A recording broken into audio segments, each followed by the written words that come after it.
अब आप भी हमारे पसंदीदा टॉयज ऑर्डर कर सकते हैं www.puntoonkids.com से। Link is in the description. Science lab. विज्ञान की कक्षा चल रही होती है। सभी बच्चे ध्यान से पढ़ रहे होते हैं। बच्चों, हाइड्रोजन के 2 अणु और ऑक्सीजन का 1 अणु मिलकर वाटर यानी कि पानी बनाते हैं। ये पानी का रासायनिक फॉर्मूला है। लेकिन सर, ये पता कैसे चलता है कहाँ पर पानी की बूंद को जांचते कहाँ पर है? ये सब काम साइंस लैब में होता है बच्चों। क्या हाइड्रोजन आँखों से दिख जाता है? नहीं, ये हमारी देखने की क्षमता से बहुत छोटे होते हैं। इनको विशिष्ट यंत्रों से देखा जाता है। एक काम करते हैं, इस शुक्रवार को मैं आप सबकी साइंस लैब में विजिट करवाऊंगा। आपके सारे प्रश्नों के उत्तर वहीं मिल जाएंगे। Okay sir. फिर शुक्रवार आ जाता है। बच्चों, हम सभी साइंस लैब जाएंगे। एक बात का ध्यान रखना, लैब में किसी चीज को छूना नहीं है, केवल देखना और ऑब्जर्व करना है। साथ ही वहीं पर सभी उपकरणों के बारे में जानकारी दी जाएगी। सब लोग एक लाइन में रहेंगे और डेकोरम बनाकर रखेंगे। Okay sir. थोड़ी देर में सब बच्चे लाइन बनाकर साइंस लैब पहुंच जाते हैं। वहां जाकर सभी बच्चों की आंखें फटी की फटी रह जाती है। इतनी सारी मेजों पर ऊंचे ऊंचे उपकरण। टीचर सबको माइक्रोस्कोप दिखाते हुए बोलना शुरू करते हैं। ये है माइक्रोस्कोप। इसको हिंदी में सूक्ष्मदर्शी कहते हैं। हमारी आंखों से किसी भी चीज को देखने की एक क्षमता होती है। आंखों से ना दिखने वाली वस्तुओं को इसके द्वारा देखा जाता है। इसकी खोज एंटनी वैन लीवनहॉक ने की थी। ज़ूलॉजी और बॉटनी में कोशिका तक को देखने के लिए इसका इस्तेमाल होता है।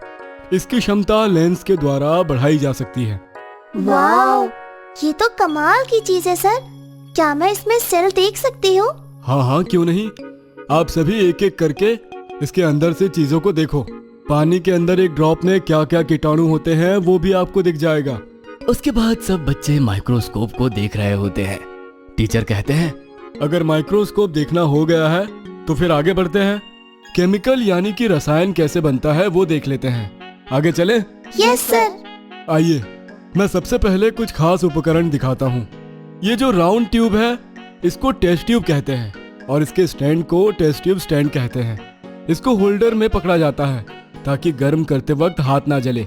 आप सभी भी देख। सब बच्चे टेस्ट ट्यूब को हाथ में रखकर देखते हैं।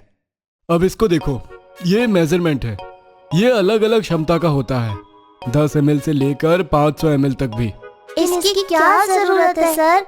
अरे ताकि हम एकदम सही मात्रा में केमिकल ले सकते हैं। यहाँ पर जितने भी फॉर्मूला बनते हैं उनकी एकदम ml तक की जानकारी रखनी पड़ती है। उसी से आगे जाकर केमिकल सूत्र बनते हैं। याद है, मैंने आप सबको पानी का सूत्र बताया था। Yes sir, H2O। Very good, आप सभी को याद है। अब इसको देखिए, तार की जाली। कई बार जब इन जार को गर्म किया जाता है तो एकदम तेज आंच से कांच के टूटने का डर बना रहता है। सीधी हीट ना लगे कांच पर, इसलिए इसको लगाया जाता है। इससे हीट कंट्रोल रहती है क्या सर? हाँ बच्चों, याद करो, आपकी मम्मी और दादी अगर गैस पर खाना बनाती है तो बर्तन को सीधी हीट लगती है। लेकिन कांच का बर्तन अगर अच्छी कंपनी या क्वालिटी का ना हो तो वो टूट जाता है। हालांकि केमिस्ट्री लैब के सारे बर्तन कांच के ही होते हैं और बहुत अच्छी क्वालिटी के ही होते हैं। Okay sir. अब इसको देखिए, ये है ट्राइपॉड स्टैंड। इसके 3 पाए होते हैं, इसलिए इसको ट्राइपॉड कहते हैं। इसी के ऊपर जाली रख दी जाती है, नीचे लैंप जलाया जाता है। रुको, अभी सेट करके बताता हूँ। टीचर ट्राइपॉड स्टैंड को सेट करना बताते हैं। बाकी बच्चे भी उसको सेट करने की कोशिश करते हैं। तभी बंटी बोलता है, वो रंग बिरंगी नालियाँ क्या है सर? वो नलियाँ रंग बिरंगी नहीं होती है बेटा, उसके अंदर का केमिकल का कलर है वो। असल में वो सभी अलग अलग तरह की कांच के बर्तन या उपकरण कह सकते हैं, जैसे कि ब्यूरेट, पीपेट।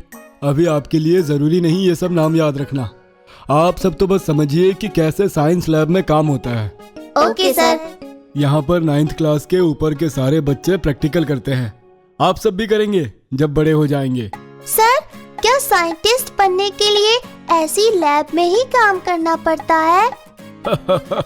हाँ बच्चों, यहीं पर लंबी प्रक्रिया होती है एक साइंटिस्ट बनना। उसके लिए आप बहुत छोटे हैं अभी। तभी वहाँ पर लैब असिस्टेंट आ जाते हैं। नमस्ते सर। नमस्ते बच्चों, ये हमारी लैब के असिस्टेंट है। ये इन सभी उपकरणों का ध्यान रखते हैं और साथ ही जब बच्चे काम कर रहे होते हैं तो उन पर पूरी नजर रखते हैं कि कहीं कोई गलत केमिकल को इस्तेमाल ना कर ले। कुछ उपकरण ये भी बताएंगे आपको। नमस्ते सर। नमस्ते बच्चों, आओ मैं आपको ज्वलन नलिका दिखाता हूँ। एकदम छोटी होती है वो। और आइए आपको प्लेटफॉर्म बैलेंस दिखाता हूँ। ये तो सब्जी वाले भैया के पास भी होता है। एकदम सही कहा आपने, ये वही तो है। वहाँ पर बड़े बड़े मेजरमेंट होते हैं, यहाँ पर एकदम छोटे मेजरमेंट के लिए भी डिजिटल उपकरण आ गए हैं अब।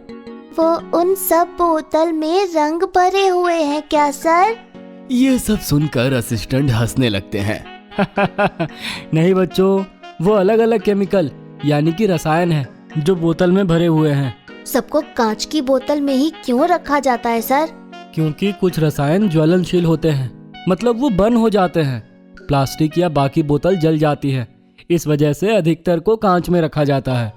वाओ, लेकिन स्टील या लोहे के बर्तन में भी तो रखा जा सकता है। कुछ मटेरियल लोहे के साथ भी रिएक्शन कर जाते हैं, इसलिए उसमें भी नहीं रखा जाता। टीचर दूर से सबको देख रहे होते हैं।